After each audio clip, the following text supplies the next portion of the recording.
Many greetings. Okay, thank you, children. Thank you, madam.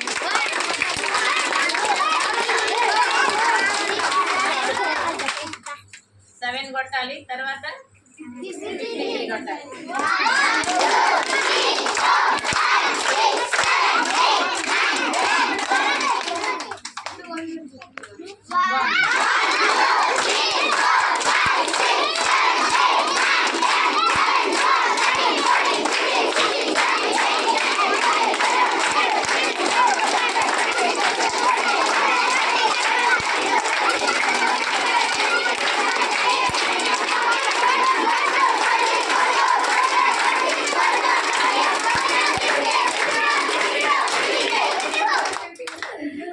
ఎప్పుడెప్పుడు 53 అయిపోతాయా అన్నట్టు పడుతున్నారు మీరు అందరు.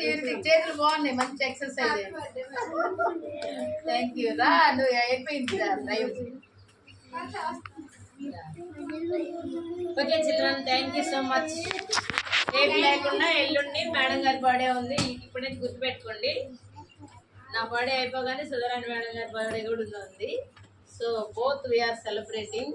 రిష్తా కూడా ఉంది మాతోటి. మేము వెళ్ళిపోయిన తర్వాత రిష్తా వస్తుంది, అందుకని. సో నాతో పాటు పుట్టిన వాళ్ళు ఎవరో రిష్తా ఉంది ఎగ్జాంపుల్ మన స్కూల్లో. మంచిది, సంతోషం. జూన్ మాసంలో పుట్టిన వాళ్ళందరూ చాలా మంచి రాతలు ఉంటాయంట. సరే, దేవుడు ఇప్పటి వరకు నన్ను కూడా హ్యాపీగానే ఉంచాడు, ఏమీ కష్టాలు లేదు. ఉన్నాయి, ఏం పెద్దగా లెక్కించాల్సినవి కావు. మీరు కూడా హ్యాపీ బర్త్డే ముఖ్యం కాదు, కానీ బర్త్డే వెళ్తున్నారు నా మాటలు. బర్త్డే సెలబ్రేషన్ చేయడం ముఖ్యం కాదు, కానీ మనం ఏం చేయాలి? మన జీవితం మంచిగా ఉండడం ముఖ్యం. మనం మంచిగా చదవడం, మంచిగా భవిష్యత్తు రావడం. ఇది సంవత్సరాలు 53 years అయిపోయి 54 వస్తుంది, అంతే కదా. 53 years కొట్టారు. సో ఇన్ని సంవత్సరాలు దేవుడు ఆయుష్ ఇచ్చాడు. నాతో పాటు ఉన్న వాళ్ళు ఎవరో చనిపోయారు, కొంతమందికి ఆరోగ్యం బాగాలేదు. దేవుడు గత సంవత్సరంలో జనవరిలో ఇబ్బందికరమైన ఆరోగ్య పరిస్థితి వచ్చిన శోధన మళ్ళా జయించడానికి సహాయం చేశాడు. మీ అందరి ప్రేయర్స్ ఉన్నాయి. ఎవరితో? నాతో. మీ అందరి ప్రార్థన దేవుడు ఆలకించాడు. ఆయమ్మ, టీచర్స్, మీరు, మీ అందరికి ఉన్న ప్రేమను బట్టి చాలా మీకు ఇలా పెట్టకూడదు, కానీ మీకు కృతజ్ఞతలు, ఆశీర్వాదాలు. ఓకే, అవునా? నా కోరిక ఏంటో చెప్పండి. బాగా చదువుకోవాలి. ఈ బర్త్డే కేకులు అసలు నేను ఎప్పుడు ఇంతవరకు చేసుకోవాలి. మా అమ్మ వాళ్ళు ఎప్పుడైనా కేక్ తెచ్చారు లేదు నాకు తెలియదు, కానీ మీరు మాత్రం తెస్తున్నారు, అది సంతోషం. ఎప్పుడైనా కేక్ తెచ్చుకోవడం నాకు అసలు ఆ కేక్ అనే మాట నేను నా జీవితాలు ఎత్తుకోవాలా. నేను ఒక పని చేసేదాన్ని అని చెప్పాను. ఈ బర్త్డే ఖర్చు పెట్టాలనుకున్న డబ్బుని ఏం చేసేదని చెప్పాను. ఎవరికైనా పిల్లలకి ఫీజు కట్టేదాన్ని.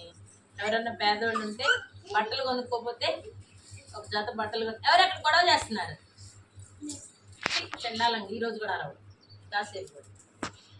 సో కొంతసేపు ఎవరైనా బట్టలు లేకపోతే వాళ్ళకి ఏం చేసేదాన్ని, బట్టలు తెచ్చిచ్చేదాన్ని. సో ఎవరికన్నా ఆహారం లేని పరిస్థితి ఉంటే, అంటే ఉంది చేశానని అర్థం. హర్ష చూస్తున్నాను, అలా చేశాను. మీరు ఎవరికైనా అలా చేయాలని ఉంటుంది? ఎవరికైనా హెల్ప్ చేయాలని ఉంటుందా? లేదు. మీకు ఎవరికి హెల్ప్ చేయాలని ఉంటుందా? ఇతరులకి ఉండాలి. మనం బర్త్డే చేసుకునే కంటే ఇవన్నీ చేసుకునే కంటే ఏముండాలి? Helping nature is very very very good habit. చాలా గుడ్ హ్యాబిట్. హెల్పింగ్ నేచర్, ఇతరులకు సహాయం చేయడం చాలా మంచి హ్యాబిట్. అది నేర్చుకోవాలి. ఈ స్కూల్లో చదివిన వాళ్ళు ప్రతి ఒక్కళ్ళు ఏగేంద్ర అన్నయ్య తెలుసు మీ అందరికి కదా. ఈరోజు స్టేటస్ లో పెట్టుకున్నాడు ఫోటో. తర్వాత మార్నింగ్ లేవగానే వాడు విషెస్ చెప్పాడు, గుర్తుపెట్టుకోవాలి. చాలా మంది వెళ్ళిపోయారు, వాళ్ళు కూడా బాడే చేశారు నాది, కానీ అందరికి గుర్తుందా? వెళ్ళిపోయాక లేదు. గుర్తుపెట్టుకోవాలి, బాడే గుర్తుపెట్టుకోమని కాదు, మనం ఎక్కడ నేర్చుకున్నామో ఎక్కడ చదువుకున్నామో అది గుర్తుపెట్టుకోవాలి. అది కోరిక. ఓకేనా? మీ అందరు బాగా చదువుతారా? అల్లరి బాగా చేస్తారా? అల్లరి బాగా చేస్తారా? ఇప్పుడే చేశారా? బాగా చదవాలి. చదువు చదువు చదువు అని ఎందుకు అంటున్నానంటే అది చాలా ఇంపార్టెంట్. చదవాలి, ప్లస్ మంచిగా ఉండాలి. అంతకంటే ముఖ్యంగా కొత్త పిల్లలు వచ్చారు ఈ సంవత్సరం, వాళ్ళకు కూడా తెలుస్తుంది కదా. సో సంతోషం ఏంటంటే నాకు ఇయర్ స్కూల్ ఓపెన్ చేయగానే నా బర్త్డే వస్తుంది. పిల్లలకి ఆ బిగినింగ్లోనే ఏదో ఒకటి ఇవ్వగలుగుతున్నాం. అది దీని సందర్భంగా అది సంతోషం. ఓకేనా? ఈరోజు వాస్తవంగా డబ్బులు లేవు నా దగ్గర. ఈరోజే ఆ యూనిఫామ్ తెప్పించాల్సి ఉంది. వాళ్ళైతే ₹1 కూడా తగ్గరు, అప్పు ఇవ్వరు. కానీ ఇందాక మళ్ళీ వేరే చోట నుంచి అడిగి అవి ఇవ్వాల్సి వస్తుంది. అయినా పర్లేదు, మీకు ఇవ్వడానికి ఖర్చు పెట్టడానికి ఇబ్బంది అని కాదు చెప్తున్నా. ఒక్కోసారి అలాంటి పరిస్థితుల్లో లేకపోయినా కూడా సరే దేవుడు దాన్ని ఫుల్ఫిల్ చేస్తున్నారు. మీరు కూడా అట్లా మంచి విషయాలు నేర్చుకోవాలి, మంచిగా ప్రవర్తించాలి. నిష్ఠ కోసం కూడా నిష్ఠాన్ని దేవుడు ఆశీర్వదించుగాక. ఆమేననాలి అందరూ. ఆమేనంటే ఏంటి? అవును కాక. ఏదైనా మనం అడిగాం, ప్రేయర్ అయిపోయాక ఏం చెప్తాం? ఆమేనంటే అవును కాక.